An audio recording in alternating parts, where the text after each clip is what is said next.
Alright YouTube, want to find out why I should never be left alone in a disc replay store? Stay tuned to find out.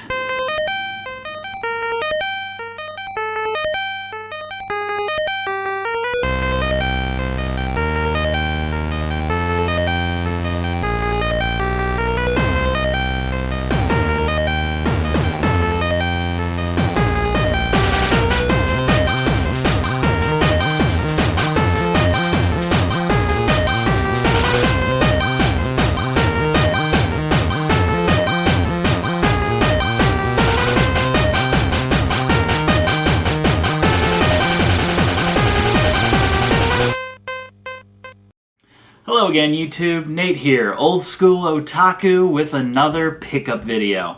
I know last time I said that I wasn't going to film another one of these pickup videos till after Anime Week in Atlanta, and at the time that was true, because at the time I did not expect that I would ever set foot back into a disc replay or any other resale shop until after AWA. After all, I am trying to save some money so I have something to spend at the convention, potentially in the dealer's room. However, I ran into an issue with that Sega Genesis controller I bought last time. The start button and the D-pad worked, but the A, B, and C buttons did not. And let me tell you, it's really hard to beat Act 2 of Sonic 2 without the jump button. I could get through Act 1 just fine, but Act 2, nope, no way. Needed the jump button. And, you know, that's a big problem. You need that for almost every single game that I'm going to play, so had to go take it back. So yesterday, I decided to go out and take back the controller and get a new one. While I was there, I was waiting on Ruchan in order to pick up some games that she picked up at the same time while we were there, and decided to take a quick look at the anime aisle, at the section that they have of anime again, in order to see if they've gotten anything new, or if their selection is just as sparse as it was after I was done with it last time. And this was a mistake. Let me tell you, you should not leave me alone in any sort of resale shop, especially apparently disc replay here in the area, because I'm going to come back spending more money than I should and potentially having to worry about how I'm going to pay rent. What else is there to say? I mean, yes, I'm a lot more fiscally responsible than I was over 10 years ago, where a friend of mine was actually courteous enough in order to drag me out of a store called Hastings. I believe that's in Richmond, Kentucky, because I saw the Sakura Tyson movie for sale, and I love Keiji Fujishima's work, Kensuke Fujishima. I love the artwork, the art style, and I was like, oh, I have to buy this now, but if I buy this, I won't have enough money to pay rent. And my friend dragged me by the collar out of the store without picking up anything. Good friend, not an enabler. Unfortunately, Ruchan isn't so much well, she tries to keep me physically responsible, but at the same time, she's also a little bit of an enabler, and she basically said, go for it, go to town, and I wound up spending a little bit more than I wanted to. They still had a buy 5, get 1 free sale, and the one that I wanted was a little bit more expensive, and a little bit rarer as far as I can see, and so yeah, it made dinner that night a little difficult. We wound up not eating exactly what we were wanting to eat for dinner, but either way, I picked up a bit more stuff, so let me show you what I got. Now, I will tell you, thankfully, the new controller that I got a replacement of works perfectly, so I won't have another reason to step foot in the store unless I decide I want to actually sit down and spend money. And believe me, there was more than what I got here that I wanted. Some stuff that I really, really want, have been looking for a while, and they have it in stock. But if I spend it, I may not be able to eat at Anime Week in Atlanta, and that's not a good thing. I need to be able to eat food at a convention I go to where half of the fun of going to the con is eating food. So, let's just say, I hope that what I'm looking for will still be there next month after I'm done with AWA, because believe me, any money I don't spend at AWA, I'm taking that to disc replay and picking up a bunch more stuff. So believe me, there's going to be a pretty big haul video coming up after AWA, I'm pretty sure of it. especially if there isn't a whole lot at the convention that I want to actually sit down and buy like there was last year. So, yeah. Anyway, picked up a fairly okay stack of items. Didn't actually have to spend a whole lot of money on it, but let's go through some of these. Okay, first up is Hades Project, Zeromir Volumes 1 and 2. Get a good look at that here. So this is a 2-disc set that was produced by US Manga Corps, and basically it's 2 episodes per disc. Can't really tell how long it is. There's not a length on here. Give me a second. I'll look at the actual discs to see if there's any length numbers on here. Well, no, not really. This was originally released in 1994 by US Manga Corps, and then I guess New Tech Digital picked it up and created a DVD version of this show. To be honest, I don't really know much at all about this show. Main reason I picked it up is because the box set looked cool and it was for a good price. Some of the screenshots I see here are pretty cool, and they say this actually was created by who had made this? Or no, this is another one that I picked up. Apparently there's a giant team of robots with fantastical powers, and this is just standard old school 80s type stuff that I'm into. And to be honest, a lot of my buying, a lot of what I do to add to my stacks of anime back here is look for things that look cool, look old, pick it up, buy it, watch it, and hopefully enjoy it. But we'll see how that happens. Who knows, this probably will show up in a future episode. Okay, next up is Soul Bianca.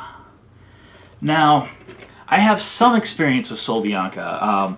I had originally seen the original OVA of Soul Bianca a long time ago. I think I rented it from a Blockbuster. And then later on they came out with a series, though it's an OVA series, only 6 episodes if I remember correctly. And ADV, or no, not ADV, Pioneer. Yes, that's right. This is a Pioneer show from before Pioneer became Geneon, before the end times. They picked it up and released it in a couple of different ways, and this is one of their box sets. It's kind of cool. Comes with a almost like an insert. The plastic thing here has, you know, the Soul Bianca stuff, and then on the inside it has this cool other picture, and then the discs just fit inside, and so you wind up seeing, you know, however you put the discs in. When I put it in, I don't see a backing. I just see the front of whatever I have on here. And yeah, this is a 6-episode OVA. There's 2 episodes per disc about a ragtag group of bounty hunters, if I remember correctly, who are part of this ship called the Soul Bianca, and it's a ship complete. The whole crew is women. And that's really about all I can say about it. I'll have to watch more in order to see what the this new storyline is like. Either way, though, this is really cool, and this will look really good sitting on my shelf. Okay. Next up, we have Maps Collection. I believe this is called Collection because it contains all 4 episodes of Maps. Now, what is Maps? Well, across the universe, the ultimate weapon awaits. Lost for countless eons, the crystal maps show the way to the most priceless treasure of the universe. Now, the key to finding the maps has been discovered, and an insignificant planet known as Earth has become the target of an alien invasion. So yeah, this is an ADV title. ADV produced this and brought this out here, about 100 minutes with some brief, mild nudity type things, and the art style is very reminiscent of early 90s art style, early 90s tropes, things like that, and that's kind of what I liked about it. I mean, when I saw this, I was like, oh wow, cool, Maps, yoink, mine. So yeah, that's Maps. Next up is Art of Fighting. Oh, this brings back some memories, and by memories, I've never actually seen this, but I know about it. This is a US Manga Corps release, Fists of Fury, Nerves of Steel, and it's an anime adaptation of the Art of Fighting video game series. From the director of Fatal Fury 2, The New Battle, and the screenwriter of Initial D, the movie, comes Art of Fighting. Yeah, this is not considered to be a very good show. This is kind of on the same tier as Battle Arena Toshinden, which, to be honest, Battle Arena Toshinden has a special place in my heart as being the first anime DVD I ever owned. In fact, it was the first DVD I ever bought. I went out, bought a PS2. That was the first DVD player I had. First DVD player in the house, period. And I went out and said, okay, I'm going to buy some anime, and I picked up Battle Arena Toshinden, and it was okay. So I have a feeling this is probably going to be very similar right along those veins. This came out in '93, so it's your standard 90s fighting anime type adaptation of a fighting game series, whatever. Okay, now next up, this technically is not an anime, but it was sitting in the anime section when I saw it. I had to get it, and this is Heavy Metal 2000. I have actually been looking for this on shelves for quite some time. I first saw this by renting it at Blockbuster. I've never seen the original Heavy Metal movie, animated feature, but I do own a copy of the Heavy Metal comic compilation that they come out with, and you know it's gritty, it's dark, cartoons and comic books and things like that. I mean, I think the one I have has a short about a guy who pops a zit, and the zit just keeps spewing pus and things until the guy is just shriveled up, and apparently that's all that was inside him. It's got nudity, things like that in it, and this is supposed to continue on that tradition of hardcore action type stuff. Let me read you a little bit about this. This is kind of a bit of a nostalgia for me. I'm sure this is subpar type stuff, but I saw it when I was younger, and I had to own this so I could have it in my collection. Flaked, stacked, and action-packed. In the tradition of the ground-breaking cult classic of heavy metal comes Heavy Metal 2000, the sexiest animated sci-fi adventure ever, when lowly space pirate Tyler gets his hands on the key to the Chamber of Immortality. He becomes a powerful psychopath prepared to destroy anything and anyone in his path. After he ravages the peaceful planet Eden, buxom Avenger FAKK2, or FAK2, rises from the ashes of her fallen planet to hunt Tyler, rescue her kidnapped sister, and reclaim the key to immortality. Fueled by a cutting-edge metal soundtrack and the voices of Michael Ironside, I've never heard of this person, Julie Strain, I've never heard of this person ever, but apparently she inspired the character FAK2, and rock's bad boy, Billy Idol, Heavy Metal 2000 will blow you away. And I can honestly say, a young, impressionable teenager, this did blow me away. I've seen a lot worse things now, though, so this isn't necessarily anything special for me anymore, but you know what? I had to add this to my collection. So, there's that. Okay, now comes the last piece from my recent pickup. And this is the piece that I wound up spending a little bit more than I wanted to. Basically, I walked up with these original 5 titles, and they're like, you know, we still have the buy 5, get 1 free promotion on. I'm like, oh, okay, I'll go back and find something new. And I wound up picking this up because it was between this and another show, and the difference was a pretty good chunk of change between the two, and I decided to go with this one, and it just meant the difference between eating a $50 meal for dinner and eating a $25 meal for dinner. as it would all turn out. So yeah, the show I picked up was Detonator Oregon. Now, you probably have never heard of this unless you grew up watching anime back in the 90s from US Manga Corps. This is another US Manga Corps release, and this used to be on every single one of their preview reels before and after any of their titles. And I love the preview reels that Manga Corps and ADV and all of them produced, because basically they took the opening theme for a lot of these animes and just spliced in scenes and stuff. And what I would do is I would take my cassette recorder, and my DVD sound system actually ported out into my stereo, which had a double deck a tape cassette deck, and I would record the audio from these to listen to on my bus rides to school and things like that. So this is one of those that was on there that I remember seeing tons and tons of times, and I knew I had to have this. I don't see this very often at all. This is pretty rare as far as anime collecting goes, and I knew I just had to have it.